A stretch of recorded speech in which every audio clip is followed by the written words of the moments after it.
Promutuelle Appalaches Saint-François est heureuse de s'associer à la TVCRA pour vous présenter votre émission Zoom Appalaches. Bonne soirée.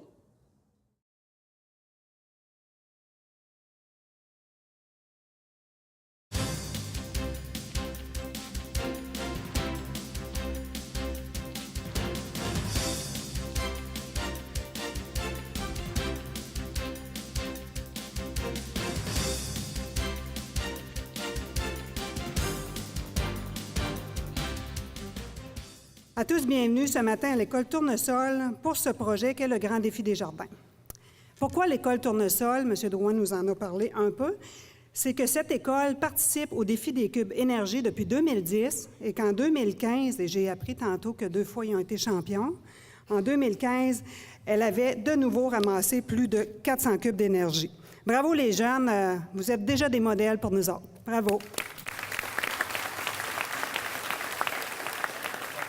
L'idée du Grand Défi des Jardins nous a été inspirée par la belle région de la Mauricie et par le Grand Défi Pierre-Lavoie, permettre ce matin aux Caisses des Jardins et au Centre des Jardins Entreprises de la région de réaliser une partie de leur mission, soit celle d'être présents et de développer de façon durable nos milieux. C'est ainsi que ce matin, en collaboration avec une équipe de 16 personnes, il y en a plusieurs représentants ici, nous lançons le Grand Défi des Jardins, édition 2016. Un défi cycliste de plus de 3500 km à parcourir en 11 jours en mai prochain. Afin de participer au Grand Défi des Jardins, chaque cycliste s'est engagé à verser 9 000 $ et à pédaler sous les couleurs d'un ou de plusieurs commanditaires. Les organisations souhaitent ainsi être en mesure d'atteindre un minimum de 72 000 $ qu'ils entendent remettre intégralement aux écoles de la région, aux écoles primaires de la région, afin de leur permettre de réaliser des projets durables liés aux saines habitudes de vie. Ce projet est tout à fait en continu avec la mission de M. Lavoie, que M. Lavoie réalise au Québec depuis maintenant plusieurs années. Ce visionnaire change actuellement la face et la santé du Québec et M. Lavoie, nous vous en sommes très reconnaissants. La cause soutenue par cette activité cadre parfaitement avec ce que nous voulions faire de notre avenir à tous. En plus d'être des exemples inspirants, nos cyclistes permettront de recueillir des sommes qui seront réinvesties dans la promotion des saines habitudes de vie de toutes nos écoles primaires. Sous la supervision de Patrick Toupin de Webec, je profite de l'occasion pour le remercier parce que Patrick nous donne un bon coup de main, un site Internet permettant de retrouver toutes les informations en lien avec le Grand Défi des Jardins sera accessible à tous. Vous y retrouverez, entre autres, le profil des cyclistes où il sera également possible de faire des dons en ligne. Vous n'aurez qu'à taper Grand Défi des Jardins. Le Grand Défi des Jardins a vu le jour effectivement en 2015. Et a vite trouvé un nid en la région de Thetford en collaboration avec les caisses des jardins de la région et toutes les caisses, en fait, qui couvrent le territoire de la commission scolaire pour l'organisation de l'édition 2016. Donc, c'est un projet qu'on va voir seulement en 2016. Le Grand Défi des Jardins a 3 raisons d'être. Nous avons 3 grandes intentions. Premièrement, nous allons faire un mouvement majeur de promotion des saines habitudes de vie. Okay.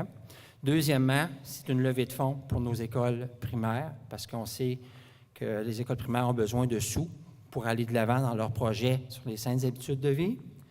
Et troisièmement, c'est un défi cycliste de 3400, 3500 km qui va démontrer jusqu'à quel point les saines habitudes de vie peuvent apporter à plusieurs. Alors, comment nous allons faire la promotion des saines habitudes de vie? Bien, premièrement, nous allons promouvoir 4 événements majeurs qu'on retrouve dans le cadre du Grand Défi Pierre-Lavoie. On annonce ce matin que les 20 écoles primaires du territoire, les 20 écoles vont participer au mois de mai au Défi des cubes.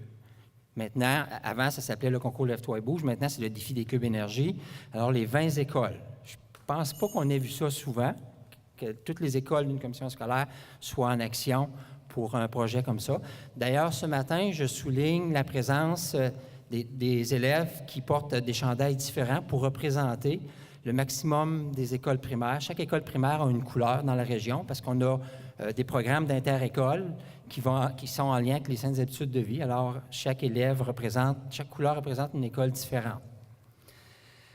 Nous allons également faire la promotion auprès des écoles secondaires et du cégep afin qu'ils puissent déposer leur candidature pour participer à la course Québec-Montréal, qui est un projet d'une trentaine d'heures de course en continuité qui part de Québec jusqu'à Montréal. Nous allons avoir une équipe cycliste aux 1000 km. Et nous savons déjà que plusieurs cyclistes ont l'intention de prendre part à la boucle, qui est un défi de 135 km en vélo de route à l'intérieur du 1000 km qui est la même fin de semaine. Donc, nous allons avoir une présence accrue à 4 branches, à 4 événements du Grand Défi Pierre-Lavoie en 2016.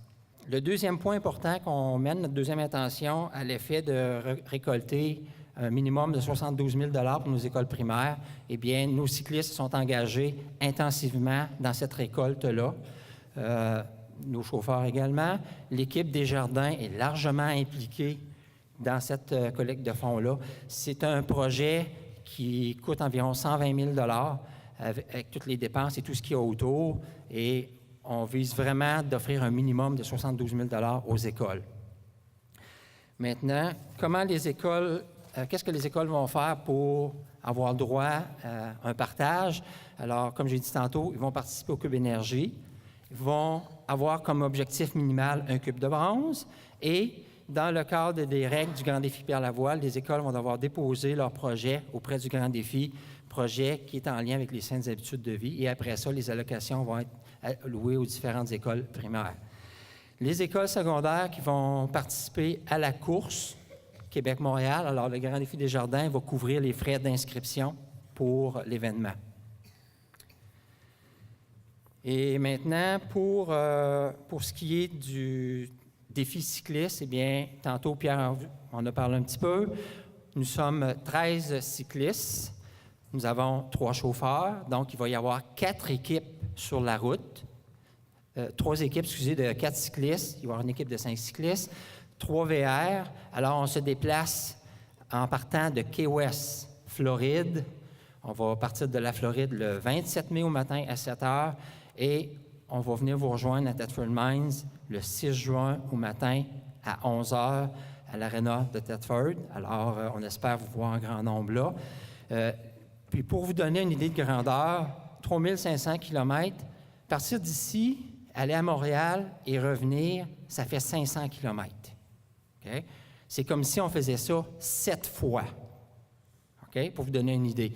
Alors, les gens qui sont ici, sur l'équipe de cyclistes ce matin, sont déjà à l'entraînement, vont s'entraîner tout l'hiver pour que ce soit le plus facile possible pour eux et surtout pour être capable de résister pendant 11 jours de temps à pédaler chaque jour.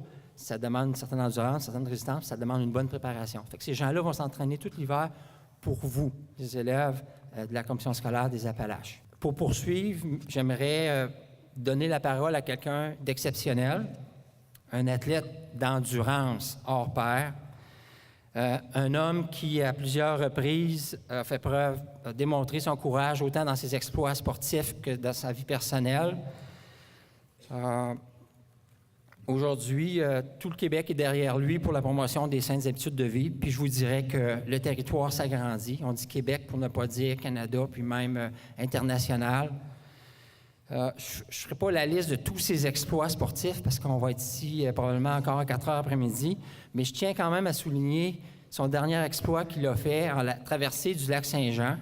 C'est plus ou moins 32 km de nage sans arrêt. Faut le faire. Il faut vraiment avoir un talent d'endurance. Il faut vraiment avoir une détermination énorme pour réaliser un exploit comme ça. Mais premièrement, votre école. Vous savez que je vous observe depuis des années. Hein? La fois qu'on a lancé le défi en 2009, tout à coup apparaît une école sur le palmarès des écoles qui bougent le plus au Québec. C'était la vôtre. Et là, tout à coup, il y a une autre école à Thetford Mines qui se classe deuxième. Je dis, qu'est-ce qui se passe à Thetford Mines? On ne comprenait pas. On appelle pour vérifier si les cubes étaient bien rentrés, si vous faisiez bien les choses. Et finalement, on a réalisé que vous étiez une école exceptionnelle. Puis en rentrant dans votre gymnase aujourd'hui, bien, je suis capable de le voir. Je vois les bannières, pas juste les nôtres. Il y en a d'autres ici à gauche, il y en a d'autres ici à droite.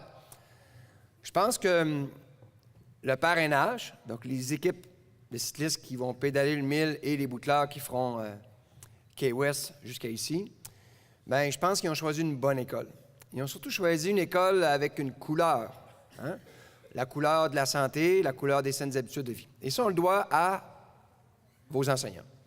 Ceux qui sont derrière, les enseignants qui sont à cette école, hein, vos titulaires, votre prof d'éducation physique, j'imagine que vous en avez un ou deux, des fois on en a deux à l'école, et le personnel de soutien, c'est eux qui donnent la couleur de l'école, hein, vous le savez. Et quand vous arrivez à l'école, si l'école est bleue, bien, quand vous allez quitter en 6e année, vous serez peinturé bleu. Vous allez être bleu toute votre vie. Vous allez vous rappeler de la couleur de votre école. Et il y a des écoles au Québec qui se donnent des couleurs comme la vôtre. Et la vôtre, on le sait. Je le vois aujourd'hui, là. Puis je le constate. Je n'étais jamais venu. Et aujourd'hui, bien, je suis fier de voir que vous serez parrainés. Et d'ailleurs, les écoles de votre région sont tous parrainés par des cyclistes qui sont dévoués. Les adultes qui sont ici sont tous occupés, ils ont un travail, mais ils vont se dévouer, pourquoi? Pour l'éducation. Donc, les enseignants, présentement, on est derrière vous. Je suis le premier à vous défendre, je vais toujours vous défendre. Je considère qu'un médecin, c'est important, mais qu'un enseignant, c'est encore plus important, parce qu'un médecin, oui, ça sauve des vies, mais un enseignant, ça sauve des sociétés, parce que ça éduque. Donc, vous faites le rôle le plus important d'une société. Et aujourd'hui, je vais vous dire qu'on est derrière vous, Grand Défi. On a toujours été derrière vous, puis on va essayer de vous supporter du mieux qu'on peut. Puis aujourd'hui, bien, c'est une belle façon de vous dire merci, de voir les cyclistes qui vont vous parrainer, qui vont se dévouer, qui vont amasser des fonds, qui vont améliorer vos environnements, puis qui vont vous aider à créer des nouvelles générations qui auront des comportements totalement différents des générations actuelles. Et ce sera grâce à vous, parce que la société est en plein changement, et ce qu'il fallait faire pour amorcer ce changement-là, il fallait que ça parte de nos écoles. Vous savez, l'environnement qui leur relevé le défi, ce ne sont pas les gouvernements ni les entreprises, ce sont les enseignants du Québec, hein, dans nos écoles primaires, qui, il y a 25 ans, ont commencé à dire à nos enfants qu'il fallait récupérer et protéger l'eau, que c'était important pour l'environnement. Les plus vieux, aujourd'hui, ont 40 ans. L'éducation avait créé 2 générations qui avaient l'esprit beaucoup plus vert. Et aujourd'hui, bien, tout le monde, quand ils sont arrivés dans notre société, ils nous ont tous aidés à prendre un virage vert. Et aujourd'hui, tout le monde est prêt à faire sa part pour l'environnement. Donc, l'éducation, c'est la colonne vertébrale de notre société. Je ne suis pas le seul à y croire. Les cyclistes qui sont ici, c'est à ma gauche, ceux qui vont pédaler, se dévouer pour votre école ou les écoles de votre commission scolaire, le croient autant que moi. Oui, on peut observer les écoles puis se dire que ce n'est pas notre responsabilité, c'est la responsabilité de la commission scolaire. Moi, je dis toujours aux gens, l'école qui est dans votre quartier, elle n'appartient pas à la commission scolaire. Elle vous appartient. Et grandit dans ces murs, vos enfants. Et vous avez tous intérêt à vous préoccuper pour qu'ils puissent grandir dans un environnement favorable. Et aujourd'hui, quand on regarde ce qui se passe en éducation, est-ce qu'on met en péril l'environnement favorable? Oui. Maintenant, est-ce qu'on peut aider à notre façon? Oui. C'est un beau geste des cyclistes. Je vous remercie de comprendre comme moi qu'on investit dans l'avenir, mais on investit surtout dans ceux qui font l'éducation, qui sont debout derrière, puis qui ont un chandail, puis qu'on les supporte.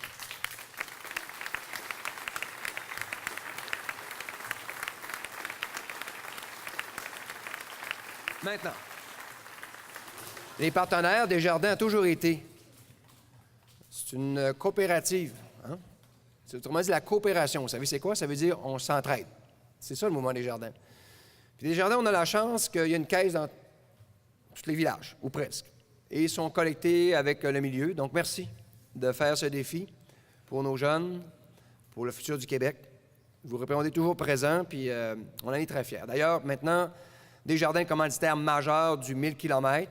Et si vous observez maintenant le 1000, il y a des belles arches vertes, Desjardins. Puis je pense que ça rend fier les gens de Desjardins, ça passe le message qui sont impliqués dans la société. Mais à vous les jeunes maintenant. Les saines habitudes de vie, c'est quoi? Hein? C'est plein de choses. Oui, il y a des gens qui vont lever la main, puis je vais vous demander, moi, pour les saines habitudes de vie, c'est 4 choses. On va commencer par la première que vous croyez. Tu as levé la main? Dis-nous, c'est quoi pour toi les saines habitudes de vie? Parle fort parce qu'il faut t'entendre. Au pire, allez, je répéterai. OK. Une bonne alimentation. Est-ce que c'en est un, ça? Bon, OK. Il en manque 3 autres. 3 derrière en rouge, oui. Dormir. Oui. Savez-vous pourquoi c'est important de dormir? Pas 8 heures. Au moins 10 heures. Pourquoi? Vous savez, quand vous ne dormez pas assez, savez-vous, c'est qui a le problème? C'est votre enseignant. Vous n'êtes pas concentré. Vous bougez beaucoup sur le bureau. Quand vous écoutez, vous n'avez pas compris. C'est pour ça qu'il faut bien dormir. Donc, c'est important. Ici, qui écoute le banquier? Levez la main, ceux qui écoutent le banquier. Bien, vous couchez tous trop tard. Il faut l'enregistrer. C'est important. Maintenant, il manque 2 autres affaires. OK? On a dit dormir, bien s'alimenter. Toi, là-bas, le numéro 81. Bouger, exactement. Puis on dit bouger combien? Combien de temps? C'est vous, c'est combien de temps qu'il faut bouger par jour? Je suis convaincu que vous le savez. Là, je vais aller à une autre personne. Toi, en rouge. Oui, toi. Oui, manger. Là, la question était combien de minutes qu'on doit bouger par jour pour un enfant? Combien de minutes qu'on doit bouger par jour, tous les jours? Toi. 15 minutes, c'est pas suffisant. Mais 15 minutes, ça représente quoi? Un cube d'énergie, bien entendu. Combien de cubes d'énergie que vous devez faire tous les jours pour maintenir votre corps en santé? Toi, en rouge. Non. 4. Ça veut dire 1 heure. Vous devez bouger au moins 1 heure par jour.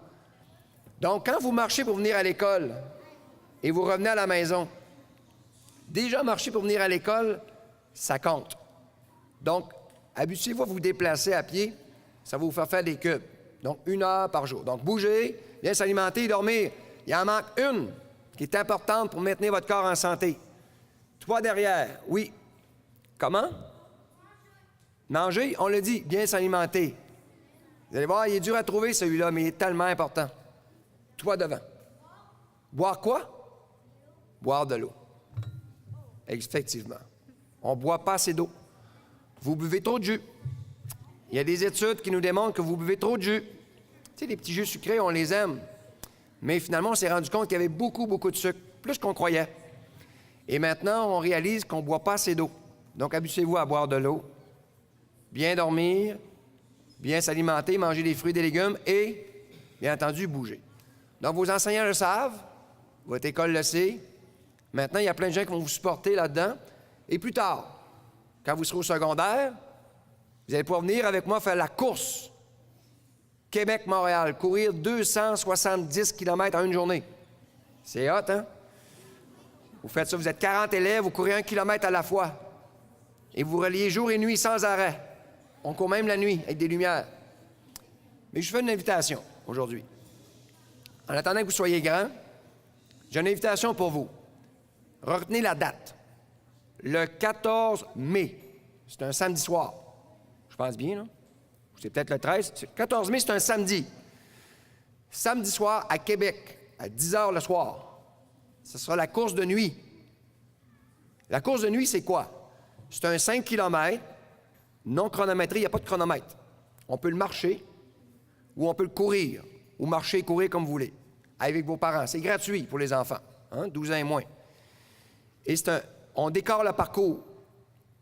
Sur 5 km, il est décoré, il y a plein d'animations lumineuses, et il y a un feu d'artifice pendant 1 heure de temps qui va rouler, qui va s'épanouir pendant qu'on marche et on court en pleine nuit. Et vous vous déguisez d'une façon lumineuse. Il fait noir. On court durant la nuit. Donc, vous êtes tous invités à venir à la course de nuit.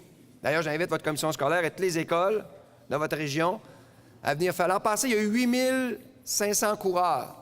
Et j'aurai le vidéo ici. Je vous présenterai le vidéo de la course de nuit, là. Vous voulez tous venir. C'était tellement magique, là. Donc, on invite les familles du Québec, des alentours de Québec, à venir faire la course le 14 mai, samedi le 14 mai. Oups. Donc, je voudrais terminer en vous disant qu'on est fiers. Ils vont travailler très fort pour votre école. Parrainer, ça veut dire venir à l'école, vous rencontrer, vous aider vos enseignants à vous inculquer ces valeurs, des saines habitudes de vie. Et plus tard, on est convaincu qu'on pourra observer ces grands changements dans notre société. Le 1000 km cette année, on ne passera pas à Telfort-Magne, mais on est venu plusieurs fois. On va revenir. Ne vous en faites pas, on adore vos montagnes et les côtes. Il y a des très belles côtes ici. Cette année, le 1000 km a remis 2,2 millions dans 350 écoles primaires, 325 écoles primaires au Québec. Les montants ont commencé à distribuer la semaine passée. On en est très fiers. En plus, on a investi 400 000 dans les maladies génétiques orphelines. Donc, c'est une autre mission que je me suis donnée. Aujourd'hui, je peux juste vous dire que je suis fier. Je suis fier de mes cyclistes parce que quand j'ai débuté, là, il y a très longtemps, c'était le 3 septembre 1999.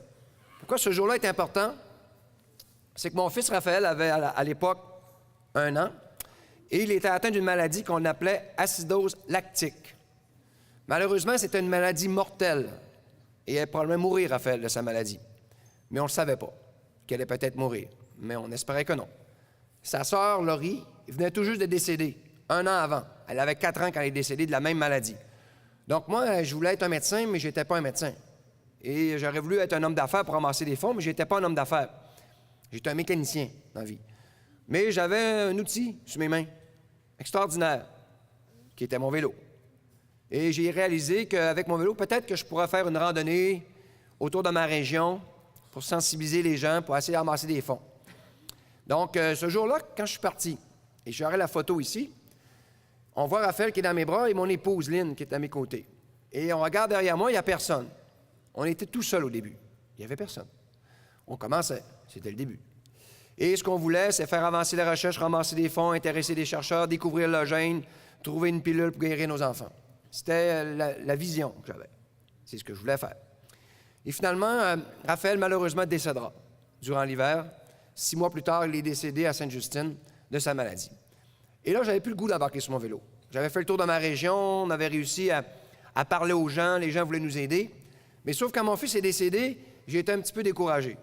On avait perdu nos 2 enfants de la maladie et on se disait, on abandonne. Mais j'ai décidé de rembarquer sur mon vélo et de continuer. Parce que j'avais pris un engagement. Quand j'avais commencé mon défi, je voulais sauver mon fils et faire avancer la cause de la maladie. Mon fils était décédé, mais la cause était encore là. Et si j'abandonnais, je trouvais que j'abandonnais la cause. Donc, c'était un devoir de rembarquer sur mon vélo, même si ça ne me tentait pas. Et ce jour-là, on a connu un grand succès, on a amassé $250 000 et on a intéressé des chercheurs. On a fini par découvrir le gène qui causait la maladie. Aujourd'hui, on fait du dépistage. Tout ça s'est avancé. Et ça nous a permis plus tard, quelques années plus tard, d'avoir un autre enfant en pleine santé qui s'appelle Joliane, qui est en 6e année et qui, aujourd'hui, elle est née grâce à l'avancement de la recherche. Donc, mon cadeau, moi, je l'ai eu. Ma fille est née, notre nouvel enfant, est née sans la maladie grâce à l'avancement de la recherche. Et est-ce qu'on s'arrête là à ce moment-là? Non, il faut continuer. Et c'est là que finalement, on a continué vers les saines habitudes de vie pour aider les autres enfants du Québec. Parce qu'à l'époque, je voulais sauver mes enfants. Mais aujourd'hui, on essaie de sauver les enfants du Québec, tout simplement. Et aujourd'hui, je me tourne. Parce que vous vous rappelez, le 3 septembre 1999, je vous ai dit qu'il n'y avait personne derrière moi. On débutait, on commençait. Mais aujourd'hui, quand je me tourne, je regarde derrière moi, je vois les 1000 cyclistes qui ont amassé 2,2 millions de dollars cette année. Je vois les 5000 boucleurs, les autres cyclistes qui viennent s'ajouter à ces 1000 cyclistes qui ont fait la boucle cette année. Je vois les 5000 élèves au secondaire qui ont couru Québec-Montréal cette année. Je vois les 425 000 enfants qui, au Québec, font des cubes énergie avec leurs parents et grands-parents.